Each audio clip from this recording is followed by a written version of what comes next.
It says, hey Alex, it's Dalton. You may already know that the election isn't showing up. Disregard. Sorry, I think you said disregard right after I read that whole thing.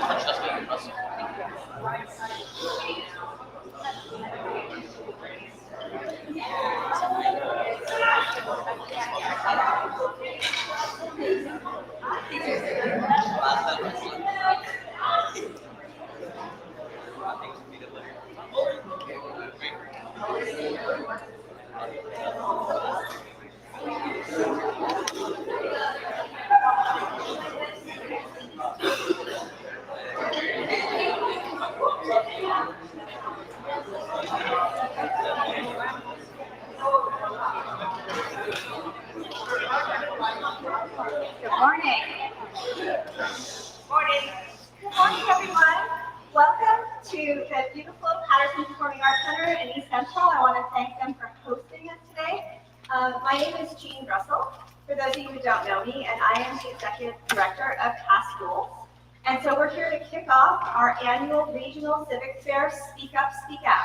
So I just want to share a little bit about Speak Up, Speak Out. CAS Schools is a champion for this event, but it is a partnership event that includes other schools and school districts, as well as it's hosted every year at Texas A&M San Antonio, and it's a partnership with the Annette Strauss Institute.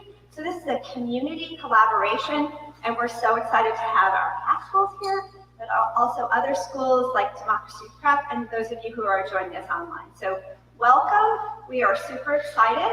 For those of you who are joining us for the first time this year, Speak Up, Speak Out is an incredible expression of youth voice.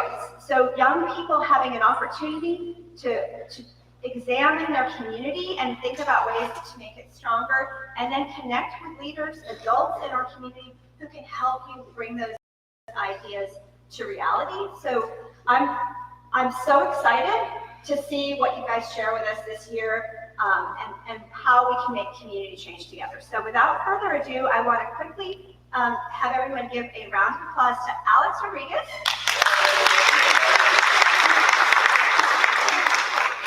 the coordinator for this work, and who is really the magic behind everything that happens. And she's going to come up and say a few words about this year's theme. So thank you and welcome.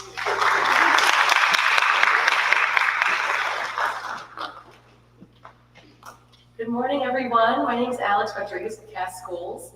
And this morning I'm going to talk a little bit about the theme, which is empowering students through community action.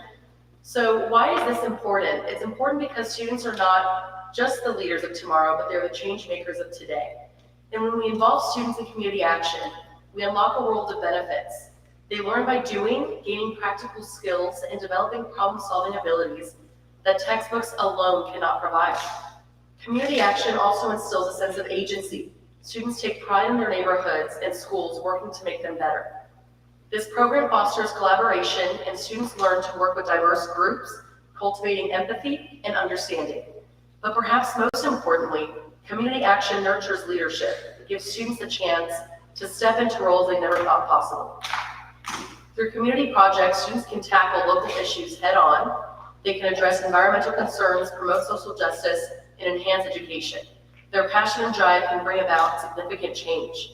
So I urge you all to support and promote community involvement of your fellow peers, encourage schools, parents, and communities to provide the resources and opportunities they need. Empower students to become active participants in shaping their communities. And in doing so, we not only create better communities today, but also ensure a brighter future for all. So at this time, I'd like to introduce the 2023 High School Division SUSO State Champions from Casmet High School, who will lead the introduction of our keynote speaker in a Q&A later in the launch. Please welcome Audrey, Denise, and Catherine.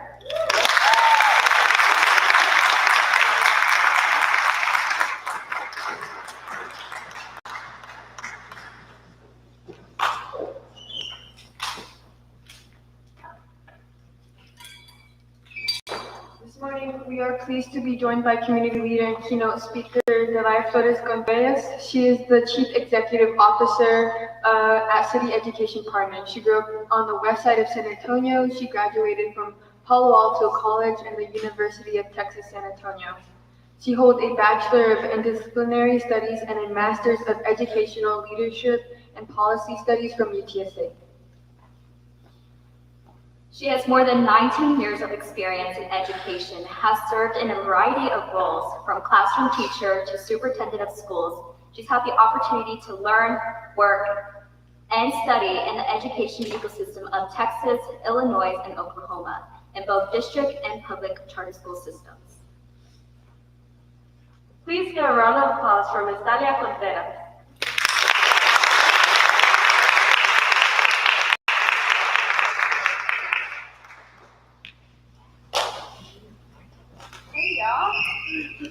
Good morning, everybody.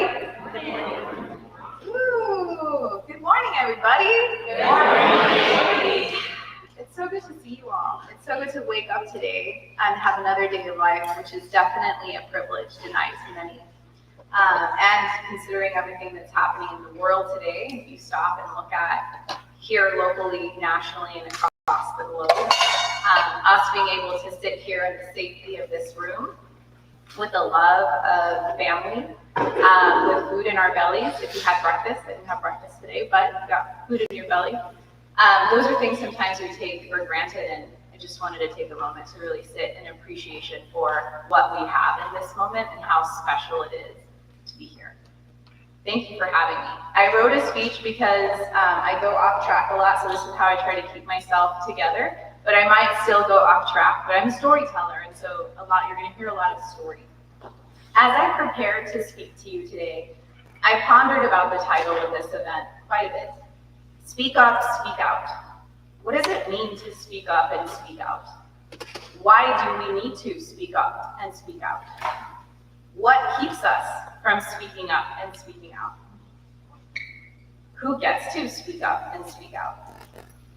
What happens when you speak up and you speak out? What would happen if you never spoke up and spoke out? Can you speak up and speak out not using words? Do you have to use words? As you can imagine, my brain went into a complete rabbit hole, a bunch of rabbit holes actually, and I decided, you know what, let me talk to other people about this, because I wanted to hear what other folks had to say, and that was really interesting. And I invite you to do that as you engage in this event. Talk to each other about the speak up, speak out concept, and hear what others say when you say, who doesn't? That's a really good question. Why don't you? What's in it, what keeps you from being quiet? What pushes you to say something? When do you, when don't you, and all those things. An even better question is when you ask yourself, and I asked myself, when have I in my life spoken up and spoken out? Why did I have to? Why did I want to? What's keeping me from speaking up and speaking out right now in the role that I have?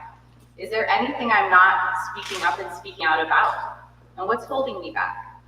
This is a whole nother rabbit hole, which led to a lot of journaling and really even a lot of thinking about the work that I'm doing at City Education Partners. So thank you for putting this concept in my brain. In reflecting, I found that my life journey has been an act of speaking up, speaking out. Sometimes with words and just sometimes with action. I grew up in the west side of San Antonio near Las Palmas Shopping Center and San Fernando Cemetery No. 2. I know we're here in East Central, and East Central actually reminds me of Lytle, where I went to high school. Some of you may know Las Palmas, some of you may know the east side, west side of San Antonio, and some of you may not. But I'll describe a little bit to you. I grew up with the smell of fresh caldo and corn tortillas on the comal of my grandma's house. The sounds of himnos de gloria. My grandmother was a Pentecostal preacher, and we spoke Spanish. And so the himnos de Gloria were always playing on a loudspeaker she had wired up.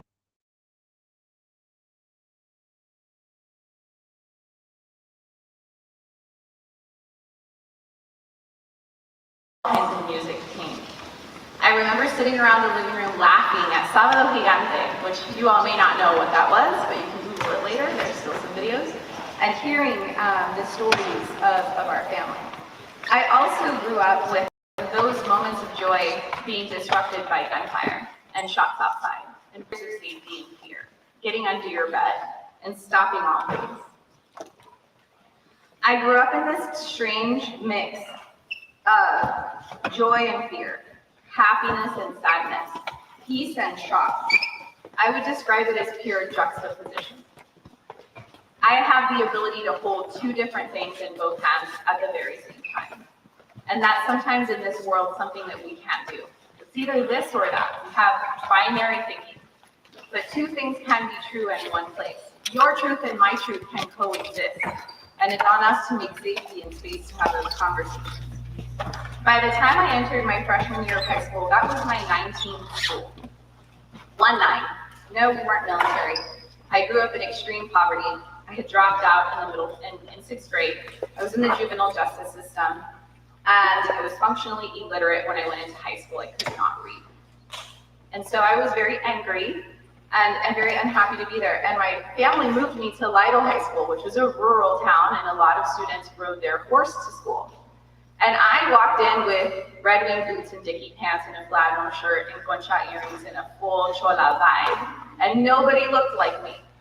And you know, it was the first time that I realized that I was academically behind. Because when you grow up in extreme poverty, everybody's behind. So you don't really know what you don't know. But it's until you're in space with other folks and they're reading fluently and they're doing science experiments and they're on student council and they're the student president that you're like, oh, I don't know any of that world. That's not my world. I want to say I'm standing on this stage today and I share with you my truth, and thank you for making space for me to share that, is because of 1, God, 2, amazing teachers, and 3, the anger and the fight that I had inside of me to change the outcomes the minute I turned 18. To be an adult, to make my own choices.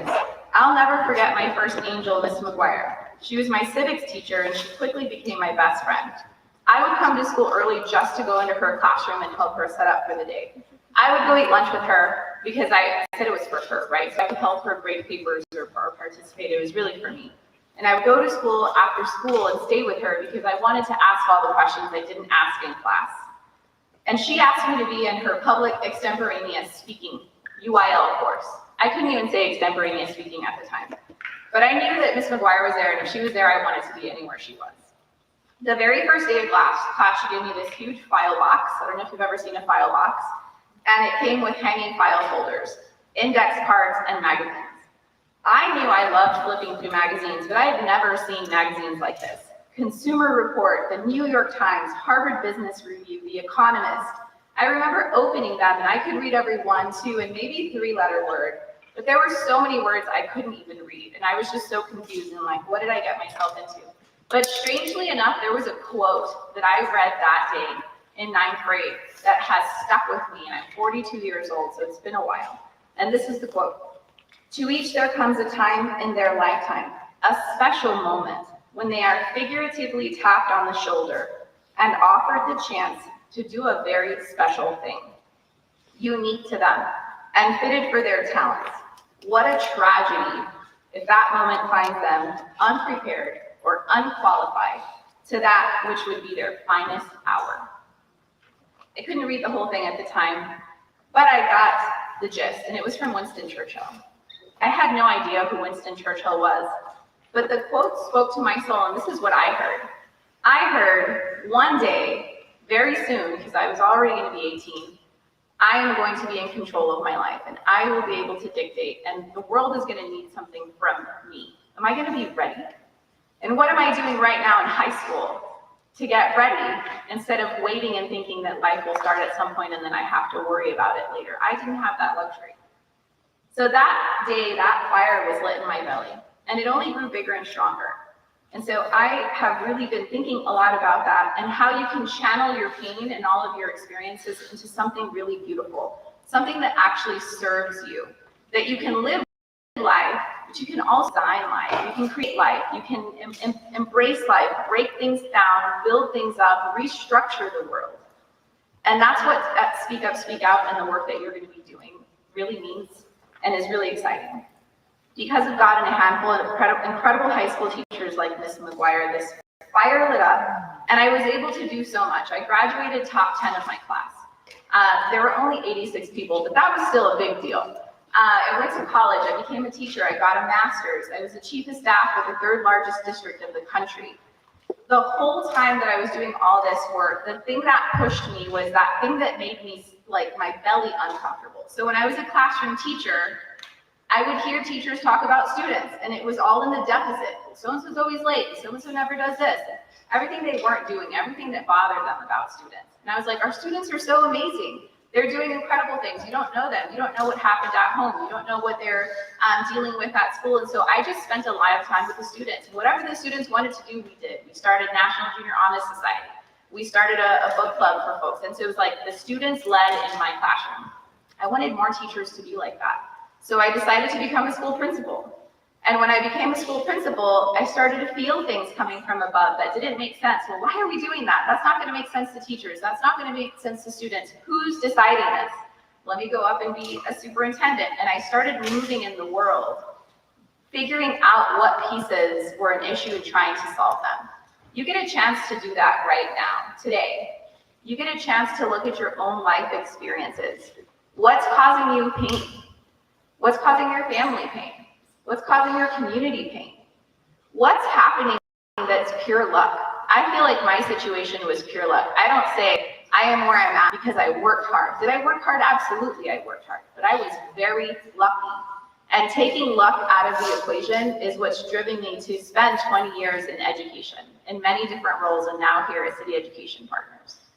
And so what are the things that you want to, that you see that are like, that happened because that was luck?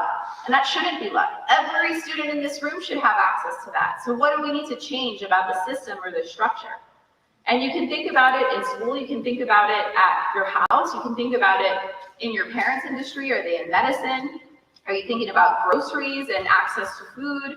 Are you thinking about crime and safety? Are you thinking about parks and art and movies? Whatever the industry is, I guarantee you, there will be sources of pain, there will be points of inspiration, and there will be places and spaces where luck is a factor and some people get to and others don't. And so I'm so excited about the fact that you all are going to get a chance to have those conversations together, to look at the world together, to design together. And as you go into that process, I want to give you the best advice that I ever received when I was trying to solve issues that involved other people. I'm not a student in schools anymore. You are, I'm not. But I am leading an organization that does work to support students in schools. How do I make sure that students in schools, teachers in classrooms, leaders in school systems are informing the work that we're doing? And so these are the questions that my mentor gave me and I give to you. When you sit down to identify a problem in your community and you say, we're going to focus on diabetes, we're going to focus on mobility, we're going to focus on food, are the people that that problem is going to hopefully benefit informing your work? Are they helping you define that? Or are you defining that? And if you're not that person and you don't identify as that person, how do you make space to make sure that those folks are identifying that, right? So how do we make sure that those who, whatever you do will be impacted, have an opportunity to help you define? Have those you input on your ideas. So you generate idea, hopefully you're co-creating an idea with them, but how do you make sure that they're at the table when the ideas are generated? Because if they're not, I promise you there will be a gap. And we saw this before at City Education Partners. We saw that the majority of teachers are women, and very few are men, and very few are men of color. And we said, we want to do something about that. No one on my team is a man of color. No one on my team should be designing what that looks like. So what did we do? We formed a male teacher of color collaborative with current male teachers of color across the city of San Antonio who cared about making sure that more male teachers of color could be in schools so that students could see a teacher that looked like them. And they design the work, and we are there to support, right? Like your teachers and other adults are here to support you. So how can you make sure that they're there? And don't stop there. If a job is created to implement this thing that you're designing, can the community that is intended to serve have access to those jobs? Who's going to have access to those jobs? Because a job is a wage, a job is insurance, a job is security, a job is prosperity. So who's going to have access to those jobs? Typically, it's people who don't even live in that community or may not even identify with the solution. And then lastly, evaluation. When you try to go and say like, hey, was this thing impactful? Did it matter?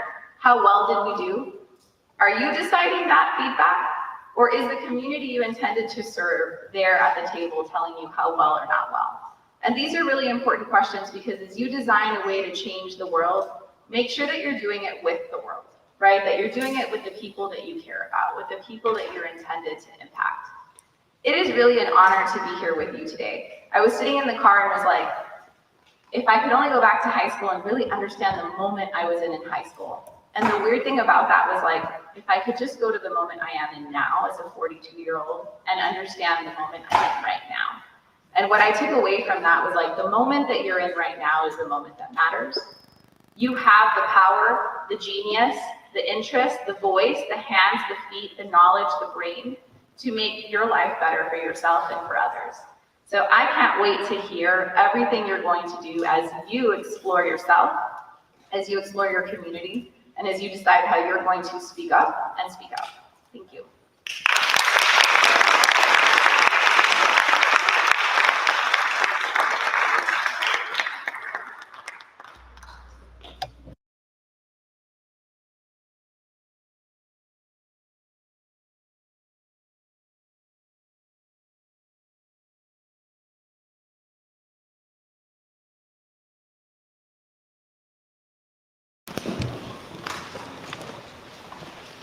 Thank you for your words of inspiration. At this time, we're going to lead a Q&A for anyone in the audience who may have questions.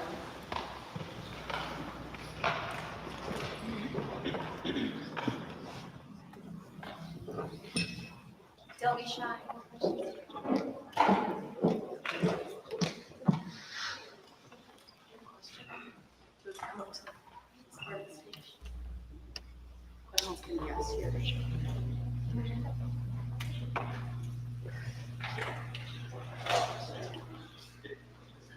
So I got a quick question. For the SUSO project, so how long does the presentation have to be like at the bare minimum?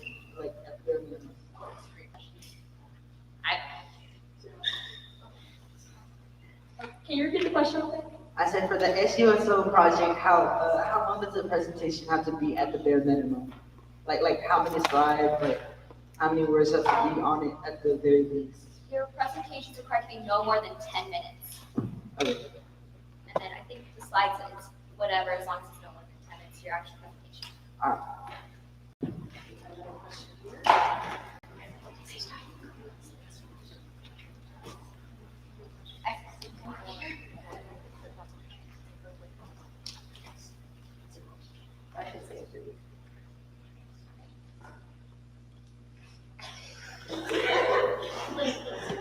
Asking questions in front of everyone's hard. While she shares hers, is there anyone else over here? I see someone in the back too. Is our school gonna have to work all together, like the whole entire school, or are we gonna be breaks of the people? So usually we do teams of 4 to 8 people. And we usually say 4 to 8 is a good number just because it's easier for the supervisors to manage in addition to the students. So usually we say teams of 4 to 8, but there's no limit to the number of teams per school right now. How do students reach out to you, and who do our students confirm their contributions to?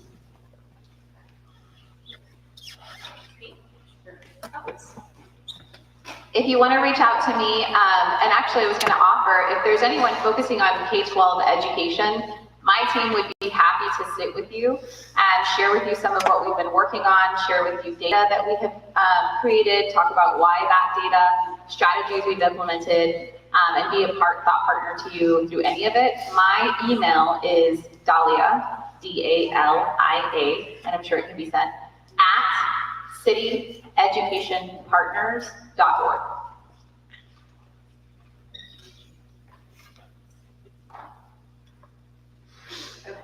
There's a question over there.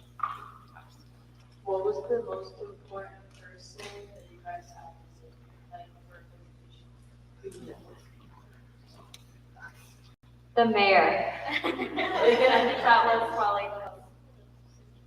And we got to present in front of the city council board as well. We went to City Hall after we did our SUSO presentation, but the mayor's also there at regionals. I believe he was at regionals. And then during the state, there were a lot of other government leaders who showed up and got to talk to some of us. What was one of the biggest challenges you faced during the project overall? I think one of the biggest ones was having to balance that project and your school and then your life all together. But I think having a great support team, I had a great teacher, a great principal. Dr. Hall was a really big help, and so was Dr. Kodravi. And I had great team members, and so it's easy to balance that out when you have people that are supporting you. Thank you.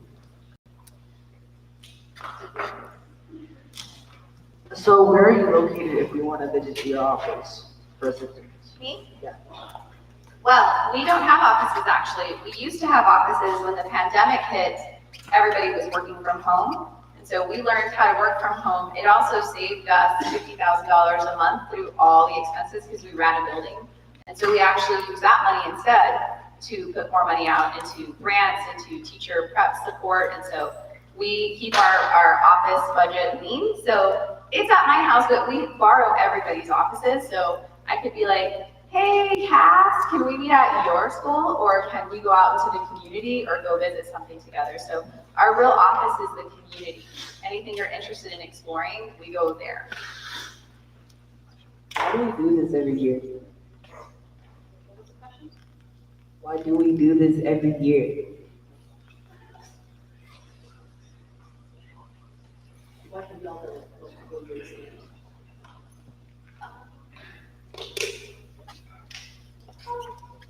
So I enjoy doing SUSO a lot. This is gonna be my second year. I'm gonna go for it, and it's just an overall incredible experience. Just to see and meet other teams of high schoolers and even middle schoolers who come to share their passion and what they actually want to do for their community. So I mean, you get to meet some incredible people who are just overall very passionate. You learn so much from each other, and then in the process of actually doing so you grow so much in your skills, maybe like public speaking, networking, or also just like project development.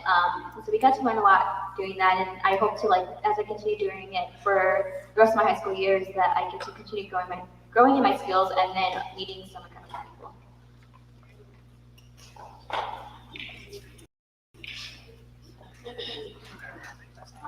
This question is for the students. Do you guys have any advice that helps you in your projects? I'd say get with a team that you feel that will be the best. Be very comfortable with who you work with because you guys will be seeing each other quite often, and have a great support team. Like have faculty that you can talk to if you're struggling, or if you ever need help, have someone that can help you with that. Don't be shy. Ask questions.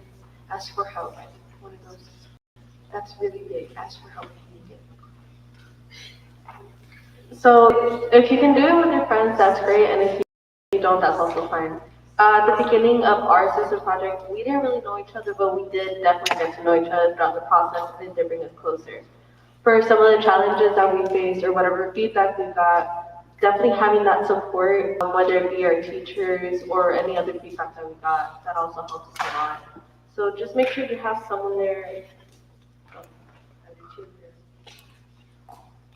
I would say have an open mind. If you work with your friends or if you don't work with your friends, just know that everyone's gonna contribute. And you be open to criticism, constructive criticism, be open to other people's ideas, because they're all gonna contribute. It's gonna make a wonderful project, because if it's just one idea, straightforward, then it's just gonna be one set focus. But when you have it to a bunch of people with different opinions and ideas, then it creates a wide, diverse project and connects to so many people.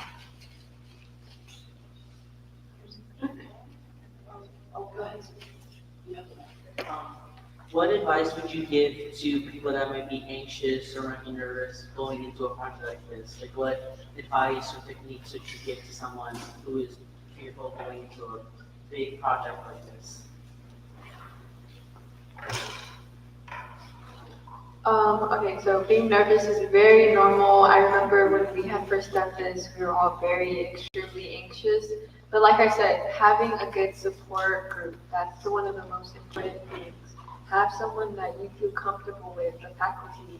Dr. Kazavi, Dr. Hall, they were all such a big help. And it was so incredible and nice to have them there. And Miss Augusto, she was incredible throughout the entire process, always hyping us up and everything. So just have people that you can talk to, have people that you feel comfortable with, because when you're anxious, those are the people that are they're gonna calm you down. I know Audrey was telling me to calm down before we presented and stuff. So just have those types of people. I have a question for the speaker. Hi. Okay, sorry. When times got tough or rough, what did you do to keep your spirits up? What did I do to keep my spirits up? That's a really good question. I would say a combination of sometimes it was get around people who will help keep my spirits up. So I look back at life and I'm like, oh yeah, it was that person, and then there's always someone around that helped me get my spirits up. Music was actually a really big factor for me. I love listening to music. I play the trumpet, the French horn, the cornet, so I also got into band and mariachi, and so that was really helpful.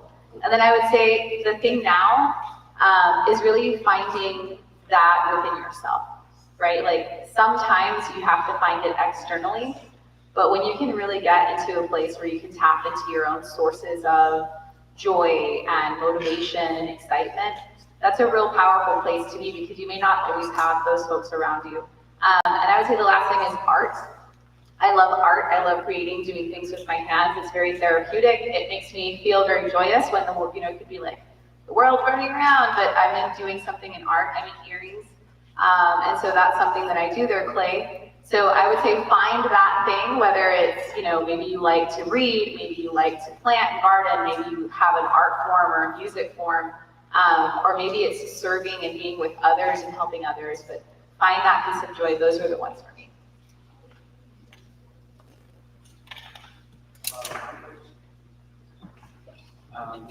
What happens when someone wins the SUSO project? How does this affect your life after?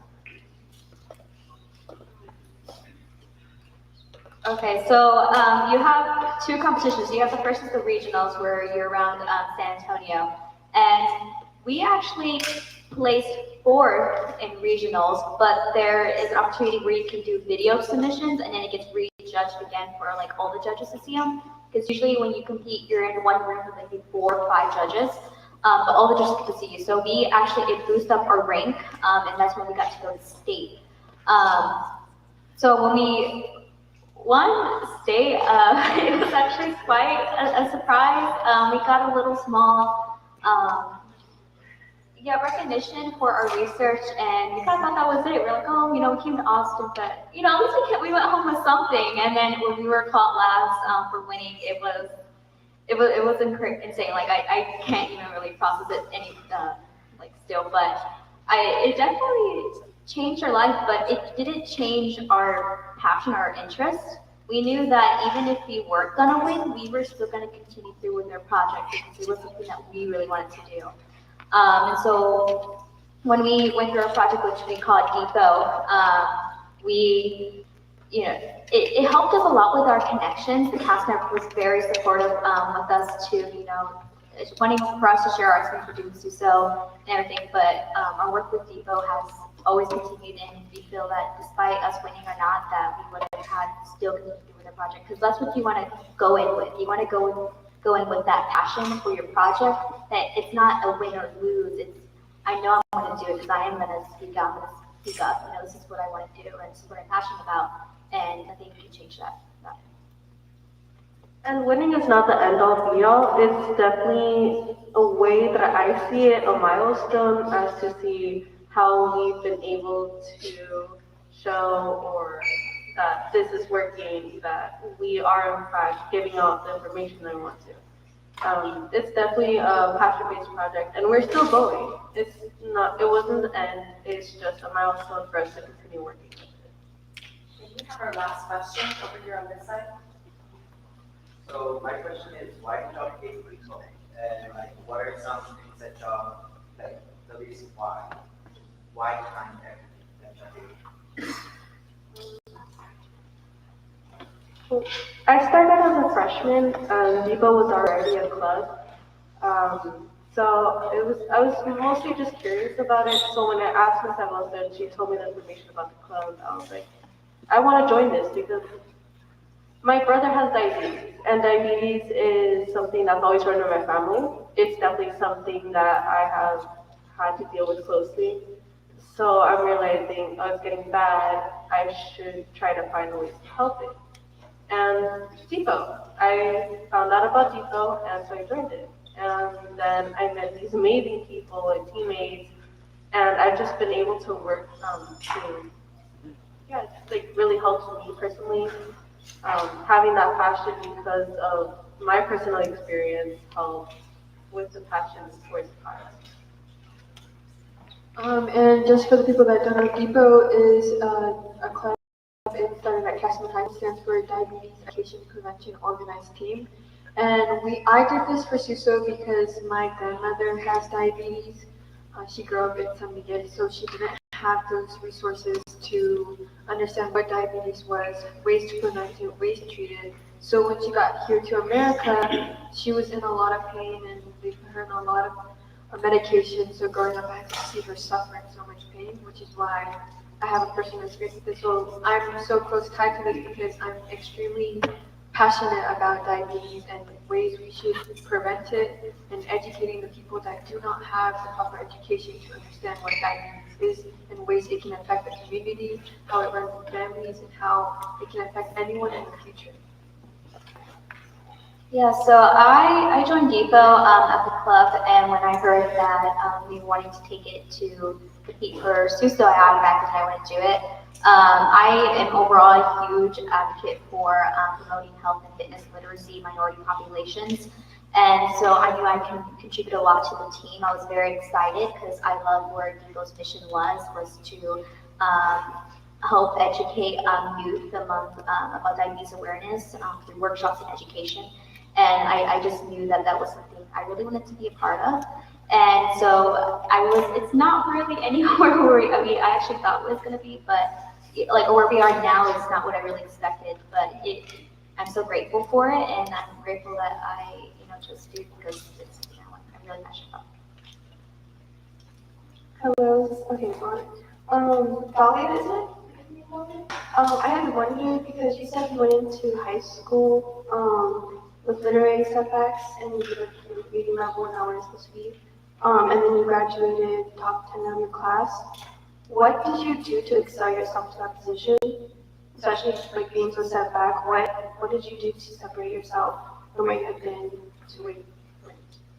Yeah, absolutely. I would say that my teachers really helped me, but the thing that, it's really interesting, they put a lot of really hard material in front of me that I couldn't read, but I had a lot of support. So one of the things I always say is like, yes, give students material that's accessible to them, but also give them rigorous material with support.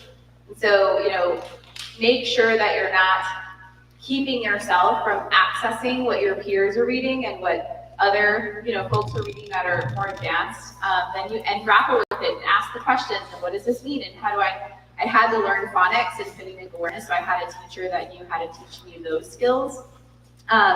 And then I would say it's all connected, right? Reading, writing, speaking are all interconnected. When I started to have to do speeches, I would actually read articles and see, like, how did that writer write? What did they do? How did they start a sentence? And how do they develop their argument? Did they close with a hook? And how did that person do it, right? Listening from others. Now it's called mentor text. I had no idea someone gave it a name. But it was studying other speakers, studying other readers, studying other writers. What are those good habits? But I will always say challenge yourself. Even if something feels like it's not at your level and it's harder, challenge yourself to grapple with it, get help, and don't give up. Because that, I feel for me, and I would say UIL, so getting into public speaking, getting into cross-examination debate, getting into all of those activities that you probably wouldn't get into because you're academically behind, was actually the best thing I could have ever done. And then something that brings you joy and you're good at while you're doing those hard things. If I wasn't in band when I was also doing the really hard things academically, I may have given up on the academics.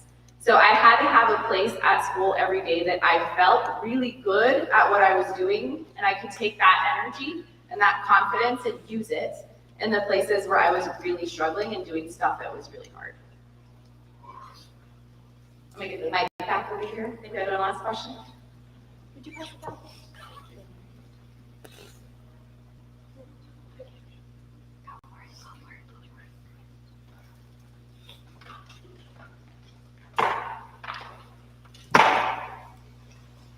And you don't have to stand up if you don't want to. Do you stand? Okay.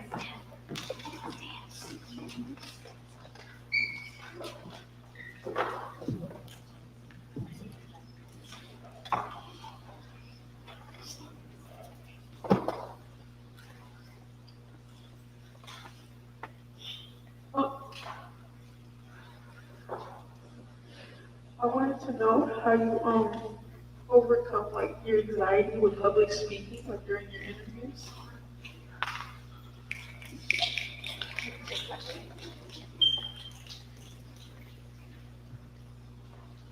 Practice makes perfect. Just practice a lot. I think before we even presented at Austin, we were practicing in one of the conference rooms, changing things 20 times in front of Dr. Hall and Dr. Kurgravi. So just a lot of practice, I think, is all it takes. And make sure you're confident, No one's gonna judge you up there. And if you're scared of being judged, just pretend no one's there. But I think practice helps a lot. I just want to briefly mention, like everything Catherine said, but also form a team where y'all are going to be each other's motivation. When one's down, you're going to have another one's going to help you, bring you right back up. That was something that we did quite a lot. If one of us was kind of doubting themselves, like, I don't think I can do this, it's like, yes, you can. You went through this already. I know you know this. We both know this. And so, just do it. But, that was just each other's motivation and just like hype each other up. Again, regarding the public speaking, I think it's just the repetitiveness of it. We were presenting so many times to so many different people, whether it was to just Dr. Khosravi or just Dr. Harl or just Ms. Awosto. We were constantly presenting often and so many times, and after a while you almost get used to it. Not quite, I'm up here, but I'm still a little nervous to be speaking. But this definitely helped a lot with my speaking. And other things. So, like you said, practice. It's okay if you don't always get it. Personally, what I like to do is I like to have like little points in which I don't really see people, and just focus on those to like keep me from getting nervous.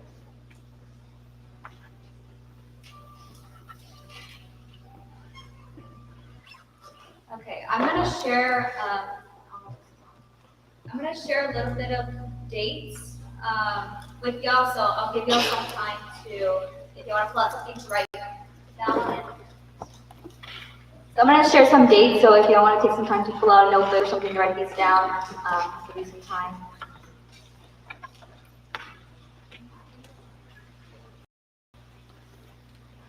Okay, so for the first one, on November 13th to the 17th, it's going to be the on-campus presentation feedback. Again, on November 13th to 17th, is going to be the on-campus presentation feedback. And then on December 15th is going to be the speed interviews.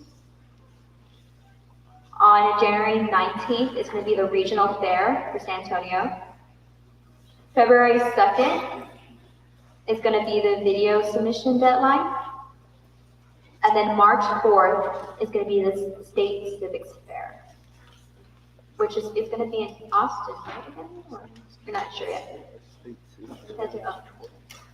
Do you mind repeating that, please? Yes. I'll go through the whole list again. So November 13th to the 17th is going to be the on-campus presentation feedback. December 15th is going to be the speed interviews. December 19th is going to be the regional fair.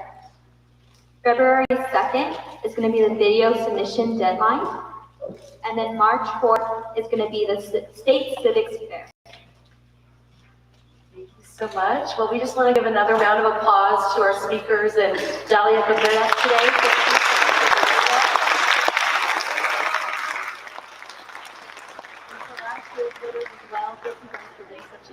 Part of this entire program. Thank you.